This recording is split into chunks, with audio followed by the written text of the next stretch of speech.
Alrighty, getting ready to work on our shed again to house conversion. Now, a little update. I did build some stairs for it. I just went and got the risers here from local hardware store, 2x10. Took these 2x4s, cut them to length from the ground to here, and screwed them to the baseboard, one on each side. That way I had something to screw these to. Took my 2x10. This is the same space as a 2x4. And I'll put a 1x back there eventually. And just do that. Put a 2x4 on each piece of 2x4 on each side. And I did that on each one. Gives you a little bit of an overhang like you're supposed to have. Then for the railing, these are just 2x2s cut, and then the hardest part of this was getting that angle. Got there. This 2x4 I sanded to 180 grit, I think, or 220, and rounded the edges a little bit with sander. That's all that takes. Today's project, that's a wall. So we used masking tape. This is where the kitchenette is going to be. Basically just a sink, some storage for plates and silverware, stuff like that. We don't need dishwasher, none of that. This is where the bed is going to go. And then this is the bathroom here. And this is what we're working on today, is this wall right here. And the outer edge of the wall is the outer edge of the tape. We're going to put the shower unit here. This will be linen closet. And the toilet will probably go over here somewhere. It's not a big bathroom. And no, there's not going to be a sink in it, because it is 6 steps to the kitchen sink. You can always wash your hands in the kitchen sink. So we're going to get started on that. One of the things I have to do is I have to put the runner down. This is 8 foot long. So what I got was 3 8-foot 2x4s and 10 studs. Now these are pre-cut studs. You can buy them. Any lumber supply should have pre-cut studs. It just makes life easier. If you want, you can just buy 2x4s and cut your own studs, because your studs are not 8 foot length. They are, should be anyways, 3 inches short of 8 foot to make an 8 foot tall wall. And pretty dang close. 7 foot 8 and 5/8, according to my nice cheap Harbor Freight tape measure. So first things first, I gotta move these a little bit so I can get it all laid out, and I'll bring you back for that. Okay, you lay out 2 of your 8-footers, butt them up against the sill plate so that they're even, and then you come down here. Get your tape measure, sorry. If anybody has any idea how to loosen up canvas that's been sitting for about 7 years, I'd appreciate it. Because my tool belt, I haven't used it in a while. See, 8 foot.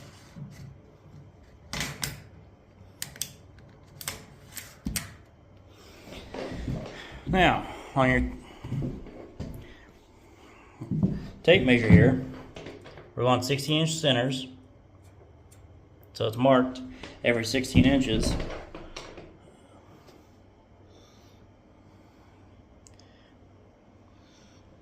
And with that mark. Now,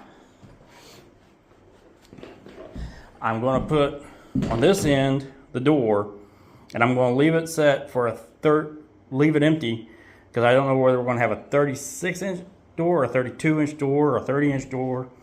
just depends on what we find. So I can always come back in and add the stud.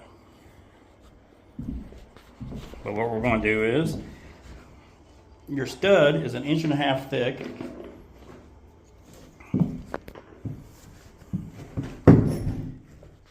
So, 1.5 inches thick. Make a little mark there. 1.5 inches. That's where the edge of your stud's going to go. Come over here to your 16-inch mark. That's where you want the center of the stud to be.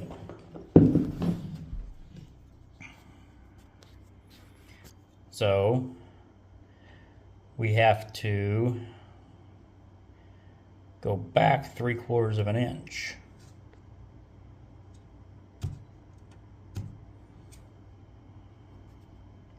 And then go over 3/4 of an inch to mark for your stud. And you just do that all the way down.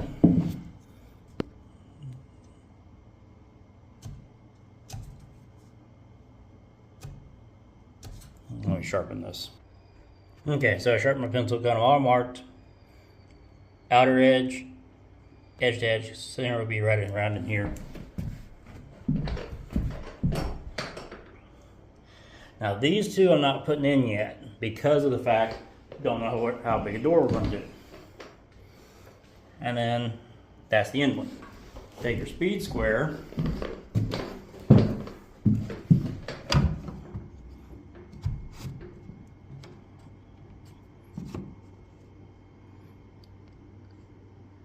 Line up so that marks there. And then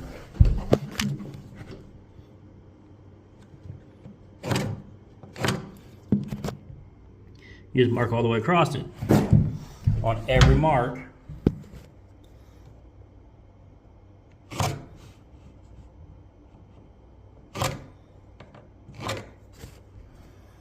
that way you can line up your top plate and your seal plate as you're putting your studs in.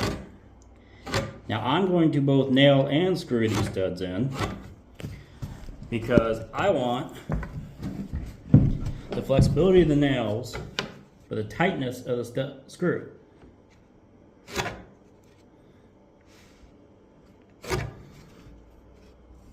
See? Just do that all the way down and mark your end one.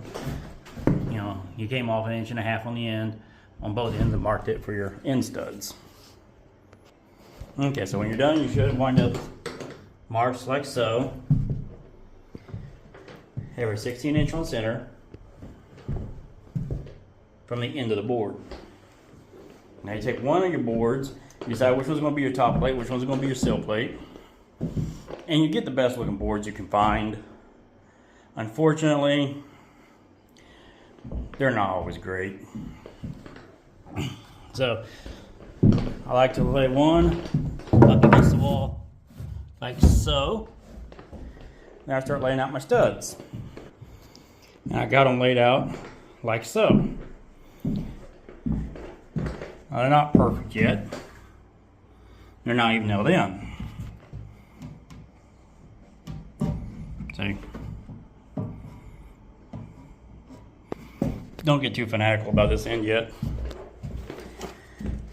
And this one you take speed square. Make sure it's flush. Now we lay the other one up against the wall like so, and then we go through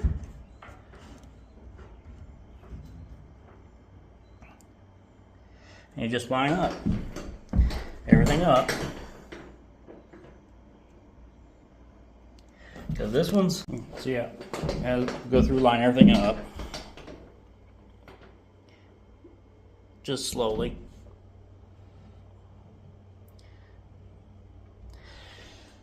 That board rocks, so I got to flip it over.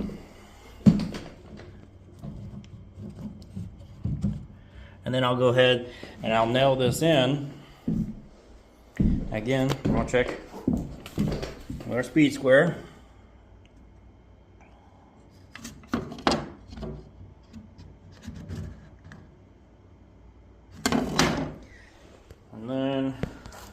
and get this phone set to work.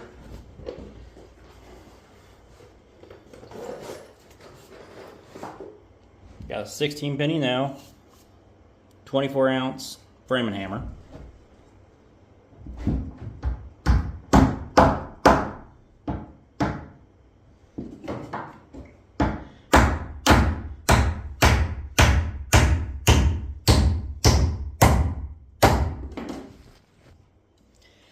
Two nails,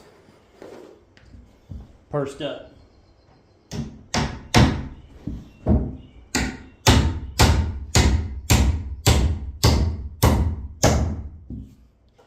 And you do that for all of the rest of them. And I'll bring you back when I'm ready to do the other side. Now, I said I was going to bring you back for the other end, but I forgot I got to put my screws in. And these are just deck screws. And I'll only put one per stud.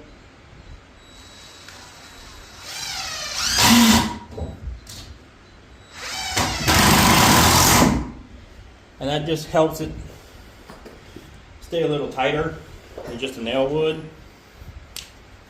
But 2 nails is typical. Your professionals use a nail gun. I'm obviously not professional, although I have done this before in my life. More than once. I did rough in. And I'll bring you back in a minute. Now what I've done is I slid it to the other side. And I'm pretty sure I'm going to make this one my seal plate. Anyway, bring it up here. Again, you go through and you line everything up. And I'm going to do this one different. When I did this, but doing rough end, good God, 26 years ago, we didn't have screw guns. We had air hammers, everything had to be powered by a cord. We didn't have battery powered skill saws, none of that. So my stuff, my knowledge is old, but still valid. So I'm going to, I'm going to get you propped up where you can see what I'm doing.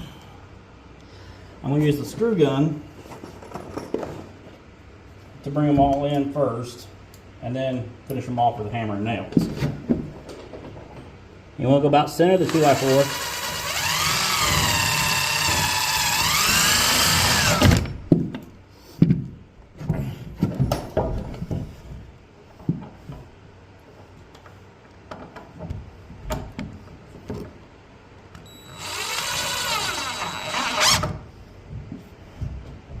Make sure everything's flush.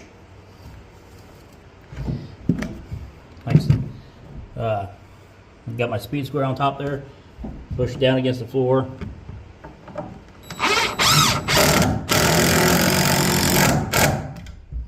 That's how we used to do it with a nail gun. Is we'd make sure it was flush and then just hammer it in.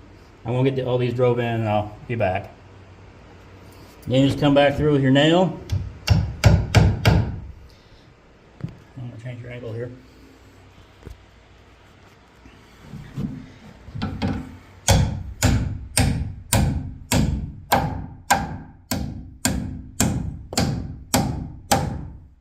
And as you can tell, I'm not a professional by any stretch of the imagination.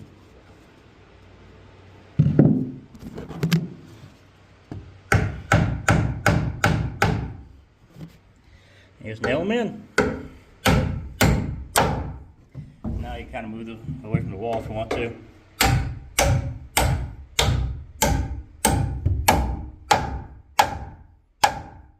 Now there's 2 types of hammers. And I happen to have both. That one's what they call a waffle face.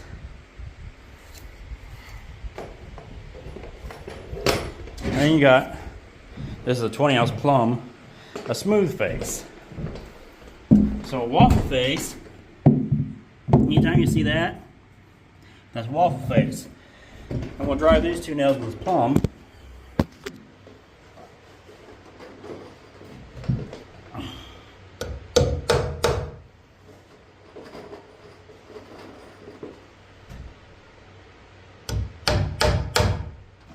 Now I like plumb hammers, I just don't like fiberglass handles.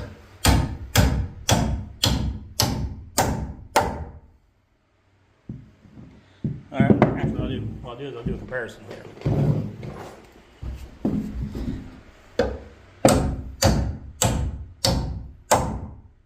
And there,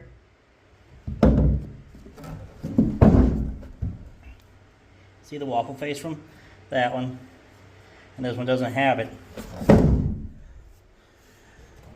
I like that style, that weight, more than this weight, but I like that handle length. I mean, and I will eventually pull that fiberglass handle out and put a 24-ounce wooden hammer handle in. So I'm going to get the rest of these nailed in and bring you back. Alrighty, and now we have a wall.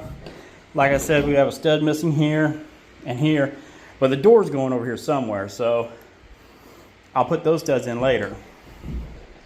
Now, I believe I was going to use this for the sill. Stand it up. Okay, yeah, I want that one for the sill. And then I got to move it in place.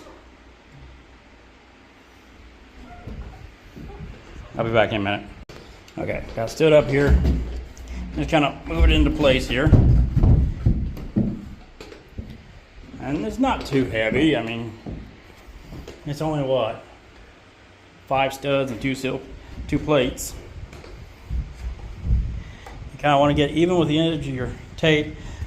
Now, when I was doing this, we used chalk line to lay out. You get one up against the wall, and see it's up against the wall there, or it will be. And then up against your tape mark, and then you'll double check this. Okay, so this line here is 44 inches off the sill plate, and gives enough room for us to have the bed here. So we come up down here and we measure off sill plate. And bring the wall out to 44 inches.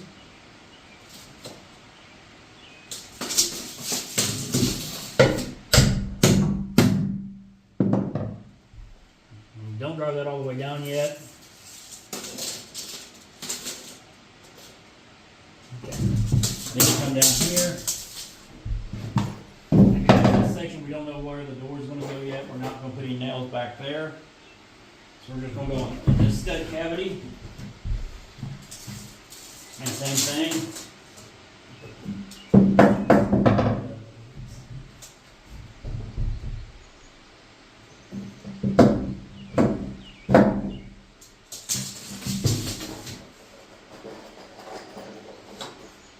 Drive a nail in it.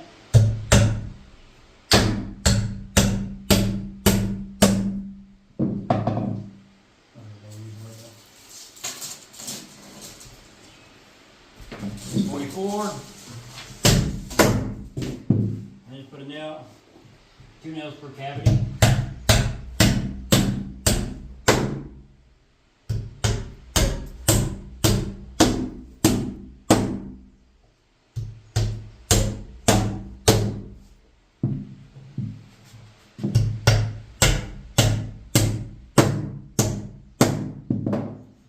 Now,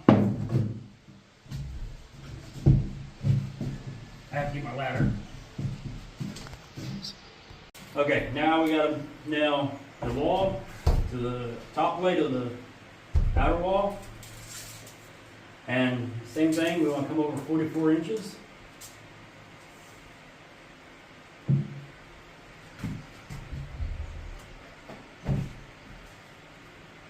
Got it? I had it. Close, but more importantly, we want to make sure we're level.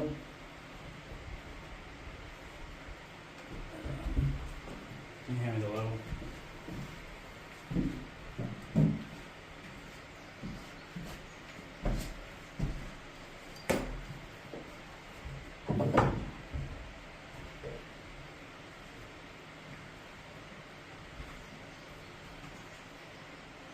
should be 44 inches.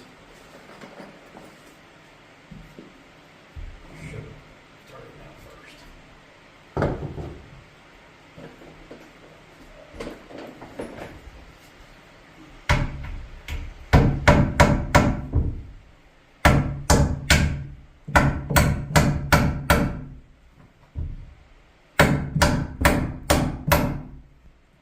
And this is where air guns were actually bringing in.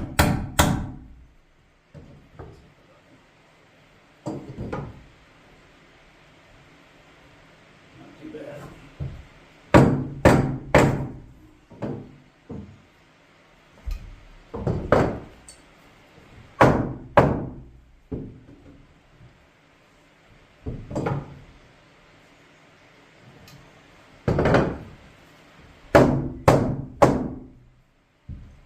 You can't do that with a screw.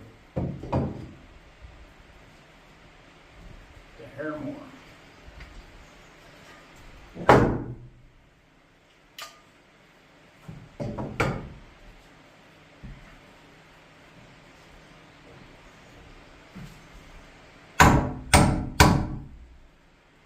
You got it level and drive it down home.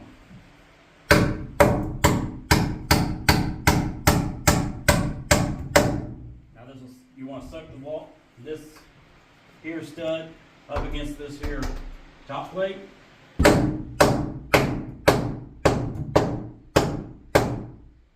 Like so. That wall's not going anywhere. She's perfectly level. And that's how you build a little stub wall. We'll come back through and we will put a little piece of 2x4, rest it on top of this wall and catch these joists right here to help make this wall a bit more sturdy. Because right now it's really wobbly, and I'll bring it back when I'm ready to do that. Okay, so to finish up for the day, and one of them things, you know, you got a million things to do. I'm not putting this wall in case anybody's wondering why I'm not, until I get the shower unit in. I suppose I could just leave this all open.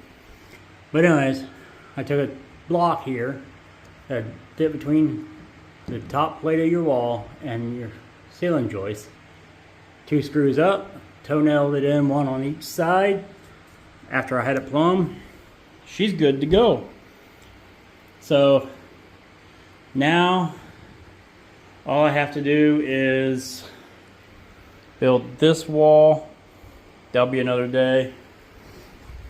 And the bathroom will be walled in except for wherever the stud goes right here. But